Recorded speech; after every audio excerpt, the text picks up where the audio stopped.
곧 나를 영접하는 것이다 라고 말씀합니다. 여러분 자녀들 있으시죠?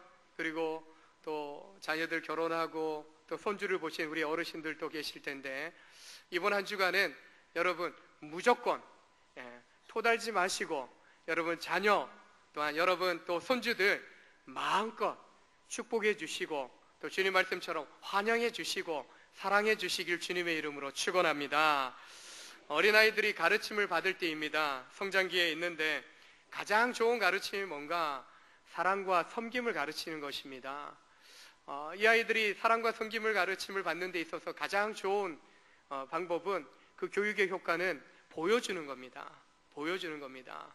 믿음의 부모로서 여러분 사랑하는 모습을 보여주시고 섬기는 모습을 보여주심으로 저들이 사랑하는 게 뭐예요? 하면 아빠가 보여주는 대로 하면 돼. 엄마가 보여주는 대로 하면 돼.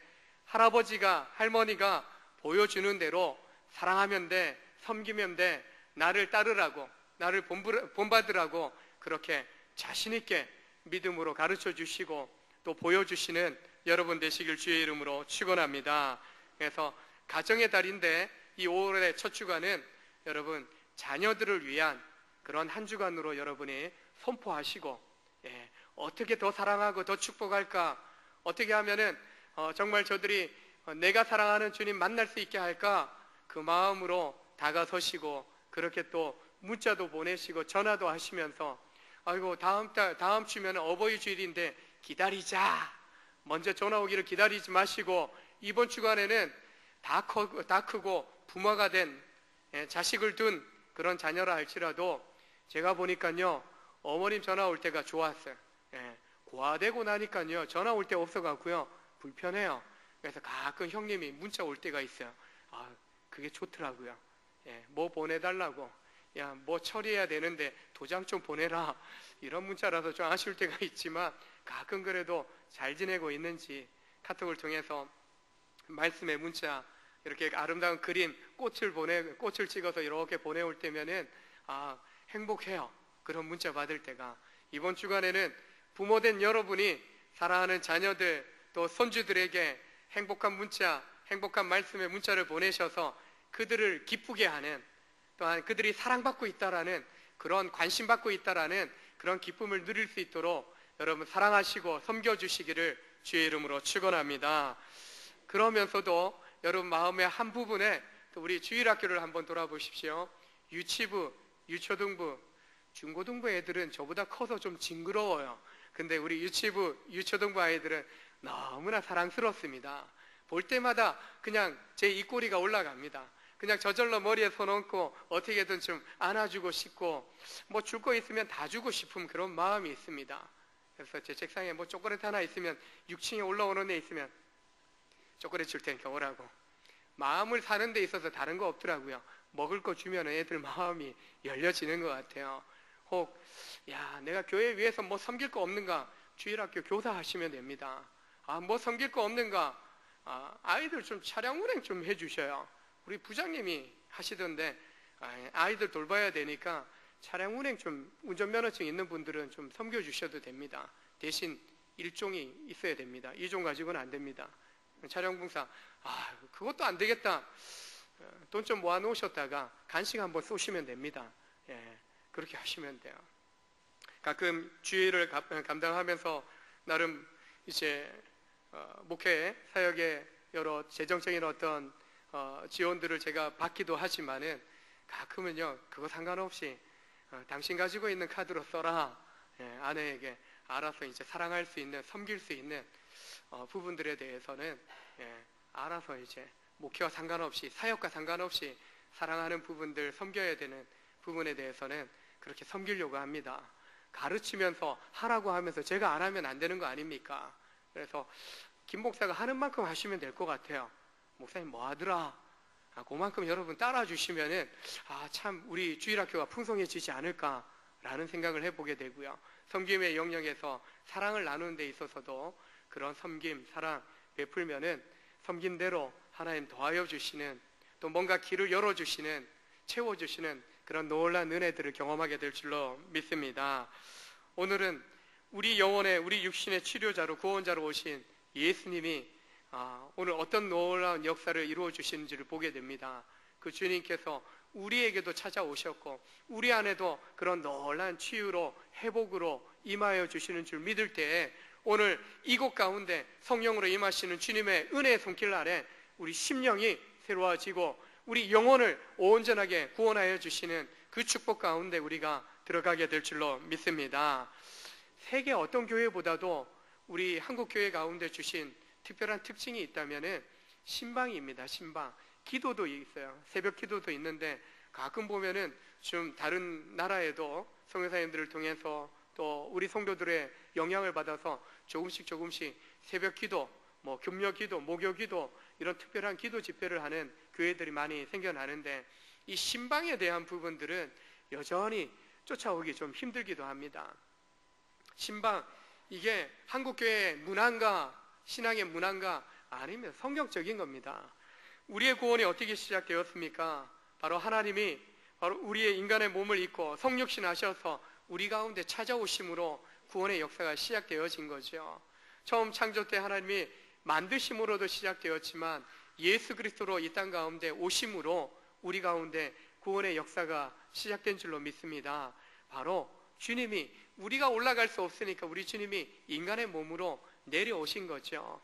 표현한다면 우리 주님이 신방 오신 것이죠. 창세기에 범죄한 아담이 한 행동을 보면 하나님을 피합니다. 아담의 자손으로 사람으로 지어진 우리 모두가 하나님을 피하려고 합니다. 지난 목요 예배, 대진 여객에 목요 예배 인도하는 가운데 예배하고 2부 순서로 나눔을 하는데 한 3, 4주 전에 우리 교회 한번 왔던 형제더라고요. 얼굴은 낮이 읽는데 한번 오라고 하니까, 같은 직원 된 우리 집사님이 오라고 하니까 온 거예요. 그래서 왔다가 간 것 같아서 얼굴은 낮이 읽는데 왜 안 나오냐고 질문하니까 교회 나올 때쯤 되면 죄책감이 너무나도 이 마음을 덮어갖고 죄책감에 나가지 못합니다. 그래서 제가 뭐라 했겠습니까? 나도 죄인이고 우리 성도들 다 구원받은, 구원의 약속받은 죄인들만 모인 곳이다. 그래갖고 매스컴에 늘 보면은 개독교라고 욕하지 않냐. 맞다, 똑같아. 우리가 죄인 받은, 그러나 구원의 약속받은 사람들이다. 죄를 인정하고 나오면 된다. 그렇게 권면을 했는데요, 우리가 아담의 자손으로서 다 죄인인 거죠. 그 죄책감에 시달리기도 하고 죄 때문에 하나님을 피하고 도망한다는 것이죠. 그래서 우리 가운데 도망한 우리들 찾아서 주님이 신방 오신 거 아니겠습니까? 창세기로부터 그 모든 구약의 역사들, 신약의 역사 속에서도 죄를 발견하게 되면, 죄책감을 느끼게 되면 사람들이 하나님을 등지게 됩니다. 피하게 되는 것이죠. 하나님 앞에 설 수 없다라는 것이죠. 나아갈 수 없는 것이죠. 그러나 주님이 오셔서 죄로 인해서 죽은 인생들, 죄책감에 시달려 있는 인생들 가운데 찾아오셔서 열어주신 것이죠. 길을 열어주십니다. 하나님 아버지께로 나아갈 수 있는 구원의 길을 열어주신 것이죠. 그래서 실제로 아담도 주님을 피하여, 하나님을 피하여서 숨었고, 요나도 사명받았지만은 하나님 등지고 반대길로 가버리고, 엘리야도 어떻습니까? 큰 역사 이루었지만은 사람의 말에 실족하여서 동굴 속에 숨고 피하여 도망가지 않습니까? 그러나 도망하고 피한다 할지라도 주님이 끝까지 추적하셔서 어둠의 죄악된 그런 죄의 종로를 타는 우리 인생 가운데 끝까지 추적하셔갖고 찾아오셔서 그 죄악의 권세로부터, 어둠의 권세로부터 우리를 구원하여 주시는 줄로 믿으시길 바랍니다. 범죄한 아담 찾아오셔서 뭐라고 하십니까? 아담아 내가 어디 있느냐? 아담아 어디 있느냐? 찾으시는 것이죠. 신방하신 겁니다. 너 어디 있느냐? 찾아오신 것입니다. 범죄한 인류 가운데 예수 그리스도로 찾아오시어서 신방하시어서 우리 안에 있는 모든 죄악을 제하여 주시고, 육신에 병든 그 육신으로부터 회복시켜 주시고, 당당하게 정말 있는 모습 그대로 주님 앞에 나아가더라도 놀랍게 회복시키시는, 구원하여 주시는 은혜 가운데 우리를 다시 새 사람 되도록 변화시켜 주시는 줄로 믿습니다. 하나님이 아담을 신방하신 것처럼 참 신방하기를 원하는데, 신방으로 바빠지기를 원하는데 다른 일로 목사가 바쁘는 거 별로 옳지 않습니다. 신방을 하면서 또 신방하는 게 가정 가운데 예배가 세워지고 또 기도 가운데 회복되기를 원하는 마음이 목사의 가장 큰 마음입니다. 신방에 좀 초대해 주셨으면 좋겠어요. 예. 목사님 왜 신방 안 오셔요? 목사님 바쁘셔서 그럽니까? 아니요. 이야기 안 하시니까 다른 일 자꾸 만들게 되는 것이죠. 그래서 집에서 어려우신 분들은요, 오늘도 한 가족 만나기로 했는데 제 목양실에서 예배 끝나고 만나시면 됩니다. 초대하시면 돼요. 피하지 마십시오. 죄책 가무에 또 죄악 가운데 어둠 가운데 머물러 있는 사람들은 자꾸 피합니다. 목사도 피하고 하나님도 피하고 자꾸 예배 자리를 피하게 되는 것이죠. 그러나 주님을 사모하고 주님의 신방받기를 원하시는 분들은 그 사모한 가운데 찾고 찾으시는 그 하나님의 은혜 가운데 나아갈 때 그 마음의 평강을 주시고 그 가정 가운데 삶의 피로들을 채워주시는, 축복하여 주시는 은혜 하나님을 우리가 발견하게 될 줄로 믿습니다. 오늘 본문에 보면 예수님께서 베드로의 집을 신방하신 내용이 나옵니다.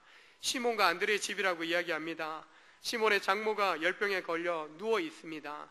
장모가 있다는 것은 무엇입니까? 아내가 있는 것이죠. 베드로가 결혼한 상태에 있었다라는 것을 보게 됩니다.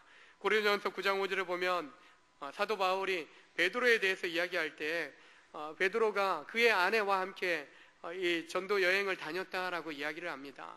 또 초대교회의 기록물을 보게 되면은 베드로의 아내가 베드로보다도 먼저 순교당하였다라고도 이야기를 합니다. 베드로의 장모가 열병에 걸려 누워 있습니다.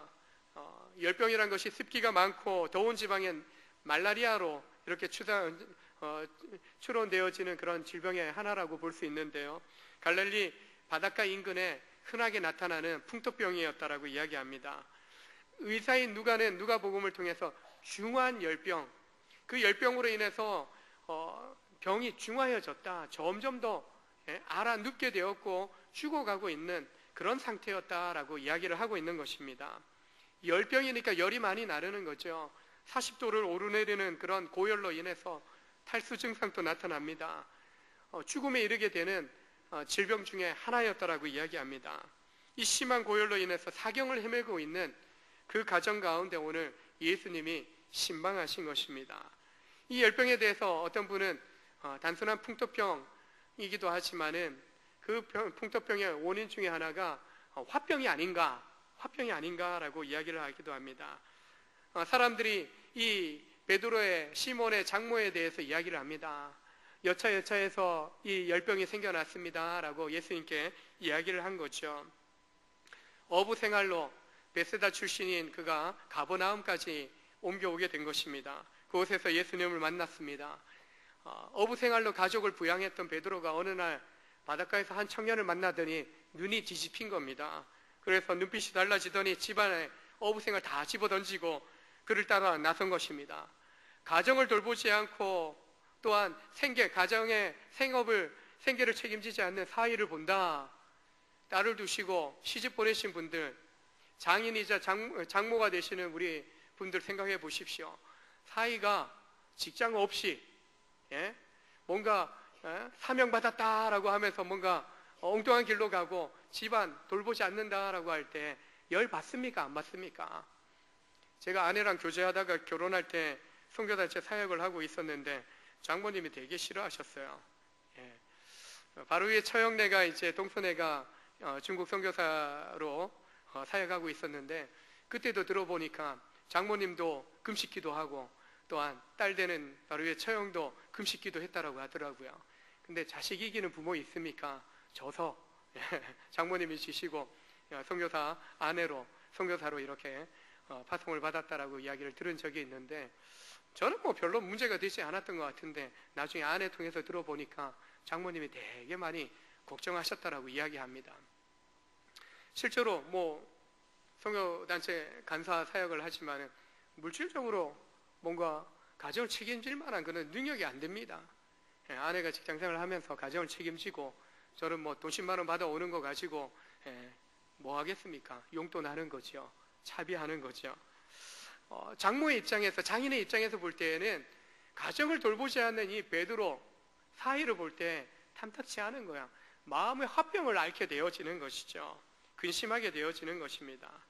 그 상황을 사람들이 예수님께 말씀드렸고 예수님께서 그 가정에 나아가서 장모에게 나아가서 그 손을 잡아주십니다. 가슴에 불덩어리를 안고 있는 그 걱정하고 불안해하는 그 장모의 손을 잡아주고 또 일으키실 때 그 마음에 놀란 치유의 역사가 임하는 것을 보게 됩니다. 할머니 손이 약손이 아니라 우리 주님의 손이 권능의 손, 생명의 손이 되는 줄로 믿으시길 바랍니다. 하나님의 권능이 예수님의 손길을 통해서 임하시는 줄로 믿습니다.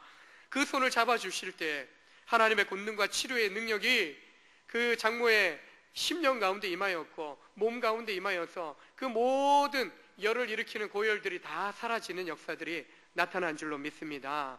이 아침에 여러분 심령 속에 두렵게 하고 염려케 하고 걱정케 하는 모든 마음의 질병들 주님의 성령이 임하시어서 그 모든 두려움으로부터 모든 화병으로부터 여러분을 걱정케 하는 원망케 하는 그 모든 일들로부터 다 녹아지게 하시고 사라지게 하시고 평강의 주님이 임하시어서 그 권능의 손길 아래 회복될 줄로 믿습니다. 온전케 될 줄로 믿습니다. 바로 장모의 베드로의 장모의 그 병이 그 마음이 온전하게 치유된 것입니다. 손을 잡아주시는 것만으로 큰 위로와 용기가 되는 줄로 믿습니다. 옆에 분 한번 보십시오. 손 한번 잡으시면서 이렇게 고백합니다. 사랑합니다. 축복합니다. 주님이 함께 하십니다.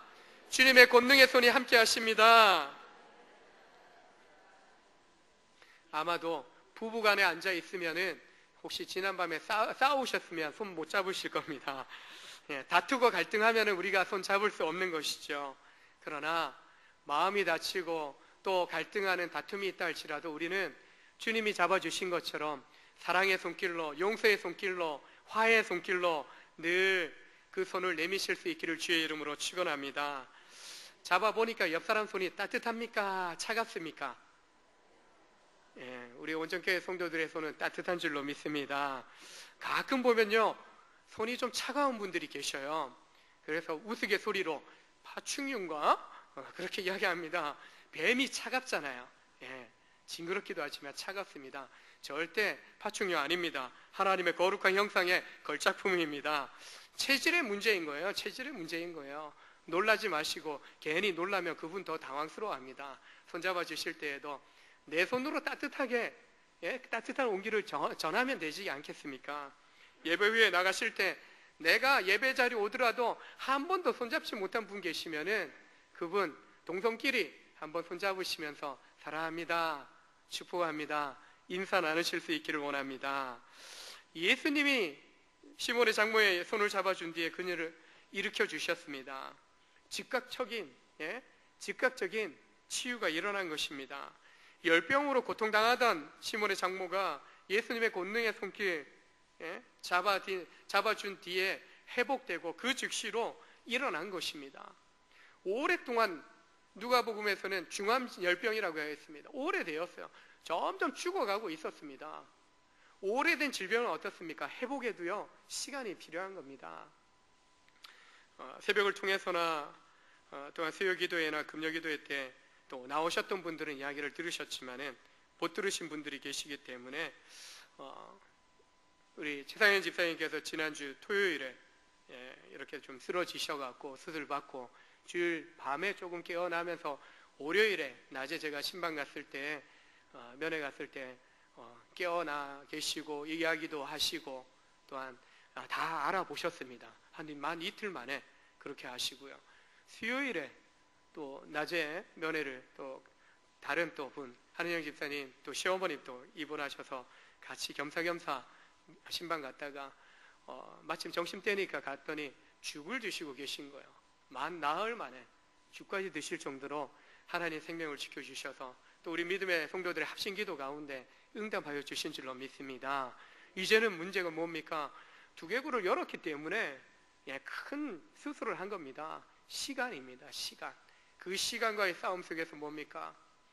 사람의 손이 닿으면 문제가 생기게 되어 있습니다. 그래서 시간이 약인데 그 치료 가운데 내경색이 찾아오지 말아야 되고 온전히 사람의 손길이 닿았던 부분들에 대해서 후유증이 나타나지 않아야 됩니다. 후유증 나타나지 않도록 여러분 기도하실 때 또한 하나님 은혜 주시면은 온전하게 깨끗하게 2, 3주 안에 든든하게 혼자 걸어서 퇴원하게 될 줄로 믿습니다.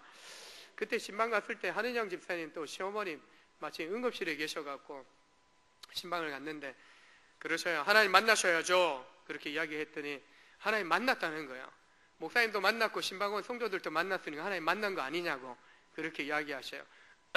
만나셨으니까 이제 하나님 믿는 기도도 하셔야 되지 않냐고, 영적 기도 하시겠냐고 했더니 하신대요. 그래서 하나님 아버지 추임새를 둬요. 아이고 급해 놓으니까 이렇게 바로 나오네, 그렇게 말씀을 하셔요. 끝까지 예수님 영접하는 기도 하신 줄로 믿으시길 바랍니다. 어저께인가 퇴원하신 것 같아요. 제가 만나지 못해서 오늘 아들한테 업어달라 하고 좀 오시라고 이야기를 드렸어야 되는데 오늘은 보이지 않는 것 같지만은 믿음의 기도 가운데 하나님 병든 자를 구원하신다라고 야고보서 5장에서 약속해 주셨습니다. 하나님은 약속 지켜주십니다. 신실하십니다. 오늘 베드로의 장모 어떻습니까? 주님 친히 잡아주시니까 일으켜주시니까 어떻습니까?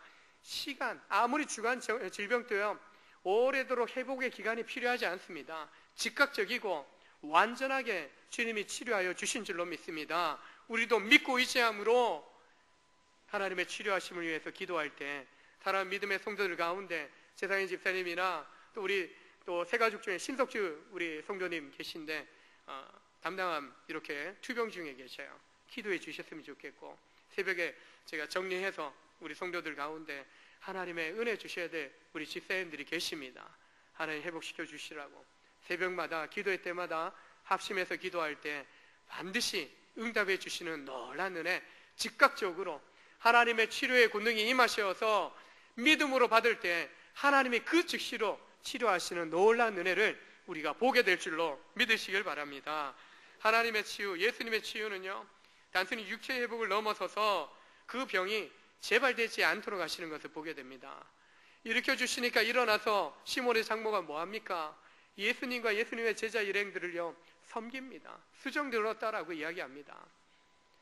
지금까지 누워 있었습니다. 제 몸을 가누지 못했습니다. 근데 주님 일으켜주시니까요 그 즉시로 다시 재발되지 아니하고 끝까지 주님 공생애 동안 베드로의 집 머무시는 동안 찾아가는 동안 늘 예수님 일행을 섬기셨다라고 이야기를 합니다. 우리의 손길이 주님의 이름으로 우리의 손길이 또한 기도의 손길이 되고 축복의 손길이 되고 또 회복을 위하여 잡아주는 손길이 되고 사랑의 손길이 될 때 우리 믿음의 손길들을 통해서 하나님 또한 회복시켜 주시고 구원하여 주실 줄로 믿습니다. 자녀들을 위한 축복의 주간이라고 제가 선포하지 않았습니까? 이번 주간에 마음껏 여러분 자녀들 서로 얹어 기도하시길 바랍니다. 주의 이름 의지하여서 축복하며 전화로라도 멀리 해외 나가 있고 지방에 있다면 기도해 주십시오. 기도하면서 축복할 때 여러분의 기도의 손길, 기도의 음성을 들을 때 사랑하는 자녀들 가운데 하나님 주시는 놀라운 은혜와 복이 임하게 될 줄로 믿습니다. 변화된 사람들, 회복한 사람들, 시몬의 장모처럼 주님을 섬기고 주님의 교회를 섬기고 가정 안에 놀라운 변화의 역사들을 이루어가게 될 줄로 믿습니다.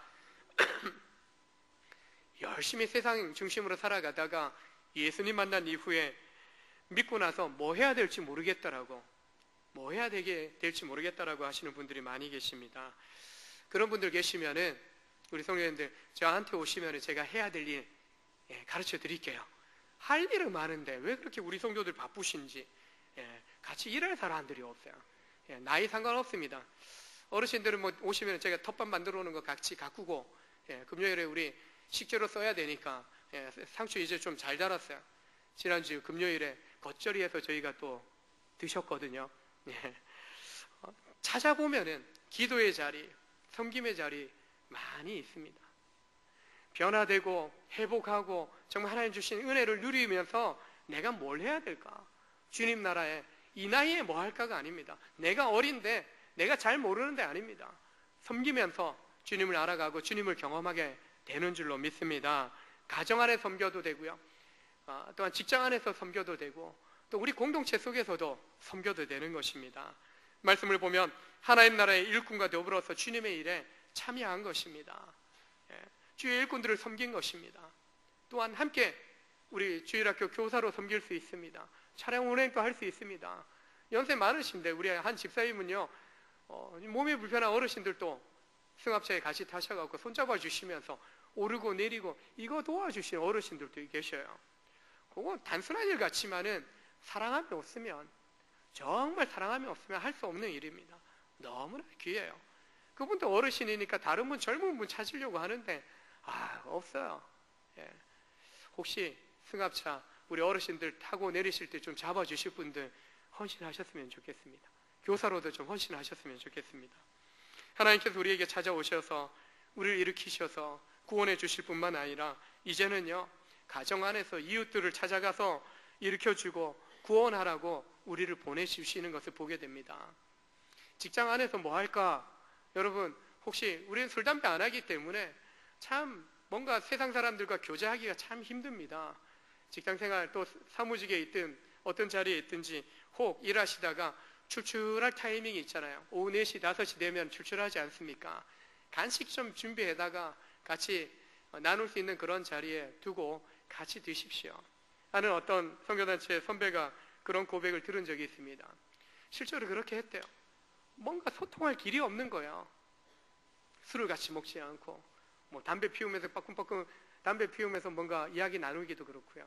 근데 그 간식을 준비하면서 차를 준비하면서 그 시간을 통해서 직장 동료들과 함께 대화하는 시간들, 그러면서 내가 하나님 말씀 안에서 훈련되고 준비되었던 부부관계, 또 자녀 교육, 또 인생을 바라보는 그 생각들을 그 차를 마시면서 다과를 나누면서 그 간식을 나누면서 그런 이야기를 나누는 가운데 내 속에 계신 하나님의 일하심들을 경험하게 되었다라고 이야기를 하는 것을 들은 적이 있습니다. 이웃과의 관계 속에서 어떻습니까? 텃밭을 가꾸면서 아내가 물주고 제가 최근에 한 일주일 전부터 하는 일이 동네 담배꽁초 주우러 다닙니다. 우리 안수 집사님들, 서리 집사님들 몇몇 주일 오후마다 우리 교회 모든 쓰레기 정리하는 조별로 담당하시는 분들 계신데 죄송해요. 한 주간 동안 담배꽁초 너무 모아놔갖고 온갖 동네 쓰레기 다 모아놔갖고 좀 2층이 좀 쓰레기 모으는 장소가 좀 지저분한데 죄송한데 어쩔 수 없습니다. 3층 쓰레기 공간 저 한 일주일쯤 지나니까 쓰레기 덜 버리더라고요. 담배꽁초 점점 더 사라지더라고요. 그래서 좀 어린이집부터 해서 요 동네 또 뒷길, 풍림 올라가는 뒷길, 저 절 위에까지 제가 절 앞집에도 이제 절 정문까지도 제가 정리를 좀 어제까지 했는데 오래 묵은 거더라고요. 한 사람 집 같아요. 담배값이 다 똑같더라고요. 보니까. 그래서 뭐 몇 년쯤 묵었는지 할 땐 쌓여있는 거 꽁초꽁초 다 지금 저희 집 앞마당이니까, 교회 앞마당이니까 다 정리했는데 흐뭇해요. 오늘 말씀처럼 이 땅을 회복하고 이 땅을 치유하는 일 뭔가 그거 하고 말씀 준비하면서 느끼는 거, 이거 할 수 있는 거구나. 이거 할 수 있는 거구나. 이웃을 위해서 뭐 할까? 여러분 주택에 사시든지 아파트에 사시든지 여러분 주변, 여러분 동, 여러분 또 사시는 주택의 주변 여러분이 한번 청소해 보시면 어떨까요? 그래서 이 정릉 4동 지역이 3동, 1동, 2동 지역에 사시는 또 뭐 저기 노원구에 사시는 분들, 상계동에 사시는 분들, 미아동에 사시는 분들 다 여러분이 사는 곳, 우리 믿음의 성도들이 사는 곳마다 가는 곳마다 정리가 되어지는 거죠. 일주일 했는데 양심이 있더라고요. 덜 버리셔요. 좀 구별해서 버리시더라고요. 꽃도 심어놨거든요. 상추 사오면서 꽃잔디도 좀 심어놨거든요. 안 뽑아가시고 하여튼 그 자리는 피해서 쓰레기 갖다 놓다가 점점 더 봉투에 담아서, 그래서 또 한편 의심해봤어요. 주변에 사시는 우리 집사님이 내가 청소하기 전에 또 청소하시나? 근데 그건 아닌 것 같아요. 그 집 앞에 쓰레기가 아직도 있기에. 그래서 하여튼 우리가 사는 지역마다 돌아보시면서 이렇게 제가 여러분 앞집까지 가지 않도록 여러분 앞집을 좀 책임져 주시면 감사하겠고, 그게 우리가 회복하고 치유받고 구원받고 변화된 우리 삶이 이웃을 위해서 할 수 있는, 내가 예수 믿고 이렇게 변화되었습니다. 구원받고 내 삶이 이렇게 달라졌습니다. 보여줄 게 뭐가 있을까? 세상을 변화시킨다라고 하는데 내 주변부터 깨끗하게 한번 변화시켜 가는 거죠. 거룩하게 변화시켜 간다. 청소부터 하는 거죠. 내 집 앞마당부터. 그래서 교회 주변은 저희가 살고 있으니까 저희가 책임질 테니까 여러분 집 앞마당, 원래 저 풍림 가는 이 뒷길은 중고등부 애들 시험 끝나면 시키려고 했거든요. 근데 뭐 몇 계단 한 5m씩 5m씩 한 3일 지나니까요 절 앞에까지 되겠더라고요. 그러니까 내가 하면 되더라고요. 한 10분 20분 수고하니까 되더라고요. 새벽기도 끝나고. 그래서 여러분 또 조금 마음에 관심을 가지면은 또 우리 온정의 성도들이 다르구나, 예수 믿는 사람들이 다르구나, 이런 은혜를 경험하게 될 때 오늘 주님이 찾아가시어서 그 가정에 영혼을 구원하시고 육체를 회복시키신 것처럼 우리가 변화된 믿음의 마음을 가지고 삶의 자리에서, 직장에서, 또한 우리의 이익과의 관계 속에서 뭔가 내가 변화를 위해서, 회복을 위해서 노력하는 그 모습을 통해서 외형적으로는 주변이 깨끗해지는 거지만 우리 마음이 얼마나 그 죄로부터 깨끗해졌는지 그걸 겉으로 드러내는 한 표현이라고 봅니다. 그것을 드러내게 될 때 깨끗해지는 그 주변의 모습 속에 내 영혼의 깨끗함, 내 영혼을 회복시키시고 구원하신 주님에 대한 관심을 갖는 그런 놀라운 역사가 우리 이웃과 직장의 동료들 가운데 나타나게 될 줄로 믿습니다. 내가 섬길 곳을 한번 찾아보십시오. 변화된 내가 어떻게 사랑해야 될지, 섬겨야 될지, 또 그 변화를 만들어 가야 될지를 한번 찾아가 보십시오. 때로는 오늘 두 번째 말씀에 보게 되면은 해가 저물었을 때 수많은 사람들이 예수님 소식을 듣고 온갖 병에 걸린 사람들이, 귀신 들린 사람들이 베드로의 집 앞에 몰려들기 시작합니다. 안식일 가운데 예수님이 귀신 들린 자를 쫓아내신 그 사건을 이야기를 들은 거죠. 근데 안식일에 움직이면 안 돼요. 먼 거리 가면 안 되니까 사람들이 해 질 때만 기다리는 거예요. 해 지자마자 달려온 겁니다. 예수님 만나고 예수님 만나서 치료받기를 위해서 찾아온 것이죠. 그래서 예수님처럼 좋은 소문, 좋은 소문 나야 되지 않습니까? 그래야 사람들 찾아오지 않겠습니까? 뭔가 예수 믿는 성도를 만나면 내 마음에 평강을 얻는다, 내 삶에 놀라운 변화를 경험하게 된다, 그런 소망함이 생기지 않겠습니까? 저희 뭐 딸 자랑이라면 딸 자랑이지만은 아이가 학교 이렇게 전학 오면서 뭐 몇 개월 안 다니긴 했는데 친구들이 그렇게 이야기한다고 합니다. 네 전학 온 애 맞아? 원래 1년 이상 다니고 있었던 애들보다도 적응력이 너무 뛰어나더라는 거예요. 그러면서 아이들이 뭐 상담할 일이 있으면, 친구 관계 불편한 거 있으면 얘한테 이제 문자 보내고 또 전화를 하는 거예요. 그러면 이제 상담해 주는 거죠. 그러니까 친구들이 이제 점점 이제 많아지는 거죠. 때로는 뭐 좀 친구 간의 갈등도 생기기도 한다라는 이야기 듣지만은 많은 친구들이 하경이랑 이야기하면은 참 마음이 편안하다라는 거예요. 마음이 편안하고 또 잘 들어주니까 좀 들어주는 게 쉬운 일이 아니거든요. 들어주는 역할들을 하니까 좋다라는 것이죠. 친구 관계에 있어서 뭔가 찾아오는 거예요. 친구가 붙는 거죠. 여러분은 어떻습니까? 예수 믿고 친구가 떨어져 나갔습니까? 뭐 목사들은 어쩔 수 없는 것 같아요. 믿는 사람들 대부분 만납니다. 물론 이제 요게 이제 서울에 오면서는 오히려 또 불신 이웃들을 만날 기회들이 더 많은 것 같아요. 텃밭 가꾸다 보면 뒷집 사는 아줌마도 가다가 그래 심지 말라고, 할머니들 마실 왔다가 요 뒤에 한의영 집사님 이제 시댁이 있는데 거기 왔다가 하시면서 그래 심으면 안 된다고, 고추 심을 때 고추 모종 심는데 그러셔요. 그 간격 너무 좁으니까 넓게 벌리라고. 그래서 그 넓게 벌렸더니 우리 함 집사님 오시더니 고추 모종은 제대로 잘 심으셨다고 칭찬 들었습니다. 뭐 다 이야기해주고 가셔요. 하실 이야기들. 그래서 불신 이웃들 만날 수 있어서 참 좋은데, 여러분 우리 주변에 친구들이, 이웃들이, 동료들이 찾아올 수 있는 사람이 되어야 됩니다. 오늘 주님께 좋은 소문 나고 그분에게 가면 뭔가 있다라는 것이죠. 찾아와서 그들이, 병든 자들은 치료받습니다. 밤늦은 시간이에요. 남들 자고 쉴 타임입니다. 그러나 그때에도 주님이요 찾아오는 사람들 마다하지 않고 치료해 주시고 귀신 들린 자들에게서는 귀신을 다 쫓아내 주십니다. 이 목회 사역들을 하면서 제가 어느 날 발견한 것이 있습니다. 가요 중에 이 가요는 신방 주제가로 쓰면 좋겠다. 언젠가 한번 제가 이야기했는데, 내가 필요할 땐 나를 불러줘, 언제든지 달려갈게. 낮에도 좋아 밤에도 좋아 언제든지 달려갈게. 당신을 향한 나의 사랑은 무조건이야. 박상철 씨가 부른 무조건이라는 찬양은 아닙니다. 근데 신방 주제가 맞아요. 보니까 언제든지 부르면 달려갑니다. 예전엔 새벽 1시에 부르셨어요. 요양원에 부르셨어요. 갔더니 이제 임종 예배 딱 드리는데 기도할 때 천국 가시더라고요. 새벽 4시에 5시에 장례 연락 오면 달려가서 임종 예배 드리고 또 장례 준비합니다. 어떤 날은 아침에 출산 신방 갔다가 저녁에는 장례 신방 갑니다. 요람에서 무덤까지 하루가 진행되어지는 것이죠. 언제든지 갑니다. 그래서 아이들이 어렸을 때 그런 이야기해요. 아빠의 출근과 퇴근 시간이 어떻게 되냐고. 없어. 어느 날 낮에 자고 있으면 아빠 이 낮에 출근하라고 왜 자고 있어? 야, 새벽부터 일어나고 아빠 너무 힘들어서 잠시 자고 또 출근해야 돼. 그래. 존재감이 없어져요. 여기 오니까 더 없어져요. 어디가 집이고 어디가 직장인지 구별이 안 돼요. 그러니까 건물 아래에 집이고 집에 있는 거고 또 직장에 있는 거예요. 그러니까 더 구분이 없어요. 낮에도 좋아 밤에도 좋아.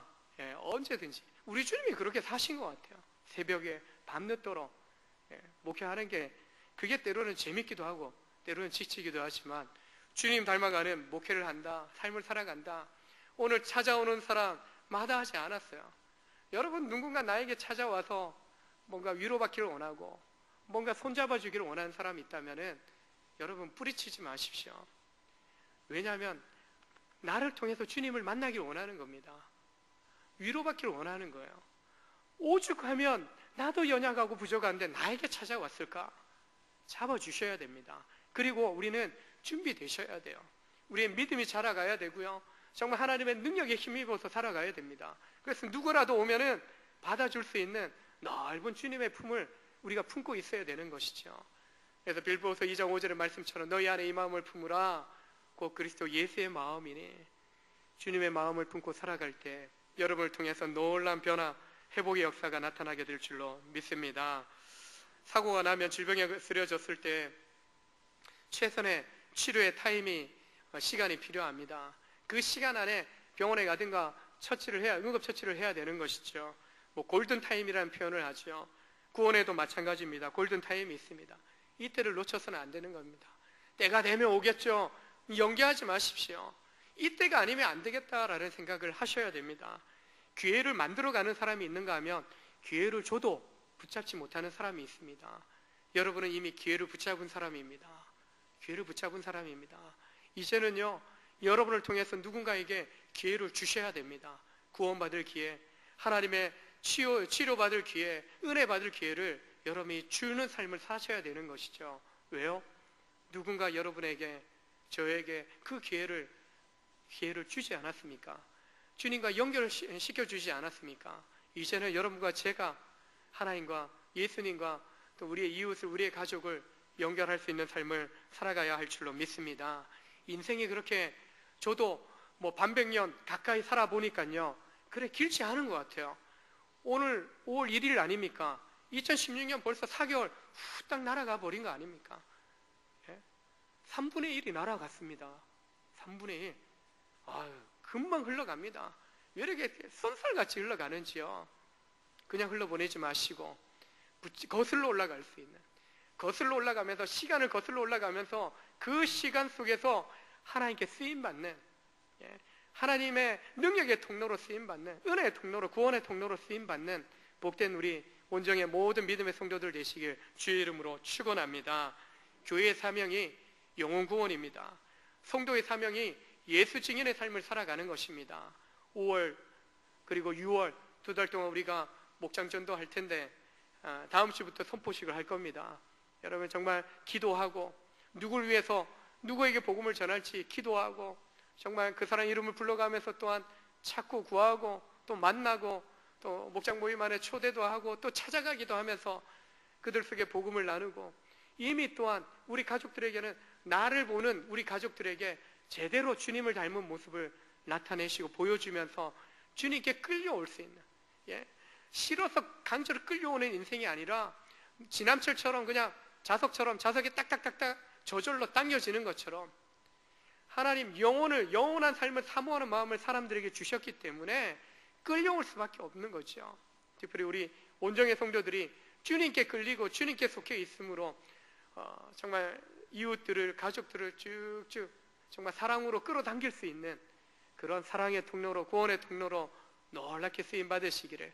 그래서 이 5월에 사랑하는 여러분을 통해서 가족이, 이웃이 구원받고 회복하고 치유받는 놀라운 역사가 나타나기를 주의 이름으로 축원합니다. 기도하시겠습니다.